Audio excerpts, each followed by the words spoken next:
আমাদের পিতামাতার শ্রীযুগল চরণে, যাদের অশেষ করুণায় মানব রূপে আমরা এই ধরায় এসেছি। প্রণাম জানাই বাবা হরিচাঁদ শান্তি মাতা, বাবা গুরু চাঁদ মাতা সত্য বাবার শ্রীযুগল চরণে। প্রণাম জানাই সকল গুরু গোসাইদের শ্রীযুগল চরণে। প্রণাম জানাই যেখানে যত হরিভক্ত আছেন এবং যারা আমাদের এই ঠাকুরের গ্রন্থ পাঠ শুনছেন তাঁদের শ্রীযুগল চরণে। আমাদের এই ঠাকুরের গ্রন্থ পাঠ চলাকালীন ভুল ত্রুটি হলে ক্ষমা করে দেবেন, আশীর্বাদ করবেন আমরা যতদিন বেঁচে থাকি যেন সঠিকভাবে ঠাকুরের নাম করতে পারি। জয় হরিবল। শ্রী শ্রী হরিনীলামৃত ভক্ত বুদ্ধিমন্তের গৃহদাহ বিবরণ 160 পৃষ্ঠা। তাহলে কালকে গতদিন আমরা পড়েছিলাম এখানে এই যে পাল গুরু, বুধর গুরু, এই বুধর গুরু অগ্নি জ্বালাচ্ছে, কাষ্ঠে অগ্নি জ্বলছে। ঠাকুর কি বলছে যে আমি নমশূদ্র বলে আমাকে অবজ্ঞা করছে, তাই ওর কাষ্ঠে আগুন জ্বলছে। ব্রহ্ম তেজ, বিষ্ণু তেজ, অগ্নি তেজে জ্বলে, সব তেজ নষ্ট হয় আমাকে নিন দিলে। তাহলে ব্রহ্ম তেজ, বিষ্ণু তেজ, অগ্নি তেজে জ্বলে, সব তেজ নষ্ট হয় আমাকে নিন দিলে। তার মানে তুমি আমাকে যখন নিন্দা করবা তোমার কোনো কাজ হবে। গুরুকে না চেনে বেটা ওরে করে গুরুগিরি, অহংকারী গুরু কার্যে নহে অধিকারী। হেন অহংকারী লোক যথায় আসে যায়, অগ্নি দগ্ধ নইলে সেই স্থান শুদ্ধ নাই। এখন ঠাকুর কি বলছে বোধহয়, এই যে গুরু কি ও জানেন না জেনে গুরুগিরি করতে এসে এমন লোক যে গৃহে আসে যায়, সেই গৃহ অগ্নি সংযোগ অগ্নিতে না পুড়ে যাওয়া পর্যন্ত সেই বাড়ি শুদ্ধ হয় না।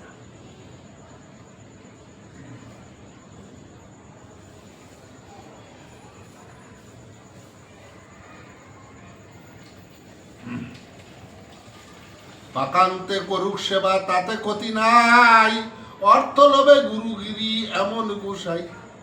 এই বাক্য মহাপ্রভু যখনই বলিল, অবিলম্বে পাপ কার্য সমাধা হইল।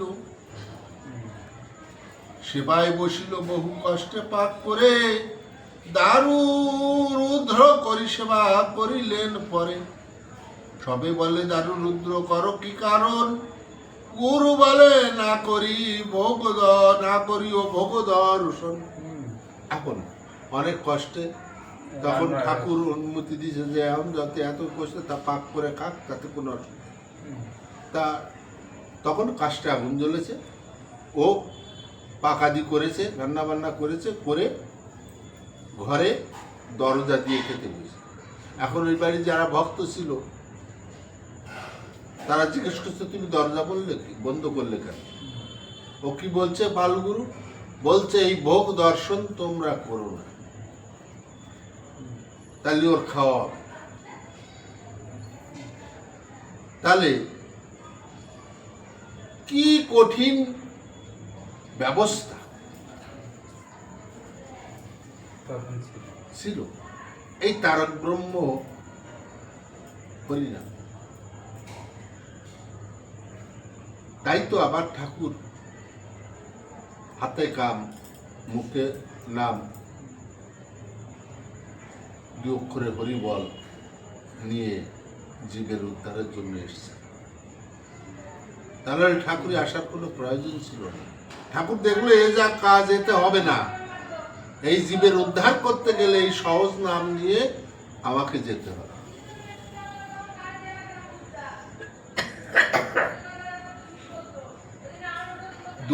দৈব যদি কুকুরে আসিয়া সেবা দেখে, কুকুর উৎকৃষ্ট তাহা সেবা করি ডেকে।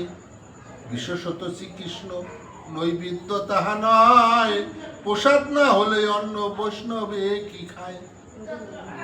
সেবা করি গুরু বয়সে আসনের পর, হে তা গুরু সেবা কার্যে মেয়েরা তৎপর। অন্ন লইয়ে মেয়ে সব দিলেন প্রভুরে, ভোজন করেন প্রভু উত্তরের ঘরে। একটি কুকুর দইবে আসিল তথায়, প্রভুর ভোজন পানে এক দৃষ্টি চায়। ঠাকুরকে যখন উত্তরের ঘরে মেয়েরা ভক্তরা ঠাকুরের প্রসাদ ঠাকুরকে ভোজন করার জন্য দিয়েছে, তখন দইবে একটা কুকুর ওখানে সাহায্য রয়েছে, আর ওই ঠাকুর খাচ্ছে, ঠাকুরের দিকে এক দৃষ্টি চেয়ে আছে। জিহ্বা লক লক করি কাঁপিতে লাগিল, গৃহ হতে প্রভু সেই কুকুরকে কুকুরে দেখিল। পাত্র লইয়ে প্রভু যবে আসিল বাহিরে, কুকুরের অন্ন দিয়া নিজ সেবা করে। যখন ওই কুকুরের ওই অবস্থা দেখলো, তখন ঠাকুর তার থালা ভোগের থালা নিয়ে বাইরে এসে কুকুরকে অন্ন দিয়ে পরে ঠাকুর খায়। তাই তো আমার ঠাকুর বলেছে যে বেদ বিধি আমি মানি না, যে বেদ বিধি মানুষের ভিতর ছোট বড় হয়, মানুষকে ছোট করে বড় করে ঘৃণা করে, সেই বেদ বিধি আমি মানি না। আমি কুকুরের উৎকৃষ্ট পেলেও খাই। তাই তো আমাদের মতুয়াদের কোনো বেদ বিধি নেই।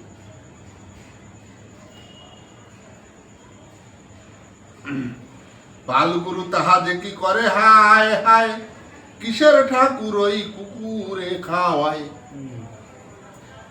এই ঘটনা এই পাল গুরু দেখে, মানে বুদয়ের গুরু বলে কিসের ঠাকুর, এই কুকুরে খাওয়ায়। আর ওর দরজা দিয়ে রয়েছে, দৈব যদি একটা কুকুর এসে দেখে তাহলে ওর প্রসাদ হবে না। আর আমার ঠাকুর কুকুরের উৎকৃষ্ট পেলেও খায়। তাহলে বুঝুন, তবু আমরা বুঝি না। আমরা এই সহজ পথে কেউ যেতে চাই না, কারণ আমাদের তো একটা অভ্যাস হয়ে গেছে, নিজের বাপরে বাপ না হয়ে পরের বাপরে বাপ, ঘরের বাপরে খোঁজ নিলাম না, পরের বাপের যত্ন করে বেড়ালাম। সেই অভ্যাস আমাদের পরিণত হয়ে গেছে। তাই আমার ঘরের ভগবান তুই আমি অন্য অন্য দেব দেবতাকে মুক্তি করছি।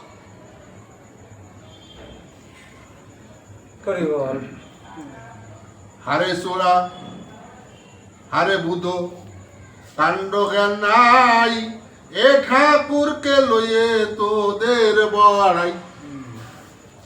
তোদের কোনো কাণ্ড জ্ঞান আছে? হে বুধ, হে সোনাই, তোর এই ঠাকুর কুকুরের সঙ্গে, আর এই ঠাকুর নিয়ে তোরা এত বড়াই করিস, লাফালাফি করিস। তাহলে এই নমশূদ্র জাতিটাকে অন্য অন্য উচ্চ বর্ণের জাতি যারা ছিল তারা কি ঘৃণা করত, এখানে বোঝা যায়।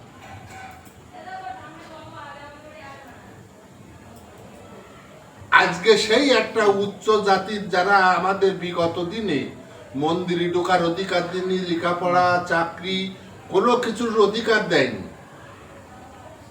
আজকে আমি নিজের পয়সা অর্থ উপার্জন করে কষ্ট করে একটা সুন্দর বাড়ি বানালাম। সেই সুন্দর বাড়িটার ভিতর যখন আমি প্রবেশ করব, সেই যারা আমার ধর্ম কেড়ে নিয়েছিল, যারা আমার সমস্ত অধিকার কেড়ে নিয়েছিল, তাকে এনে পুজো দিয়ে আমি সেই ঘরে ঢুকি।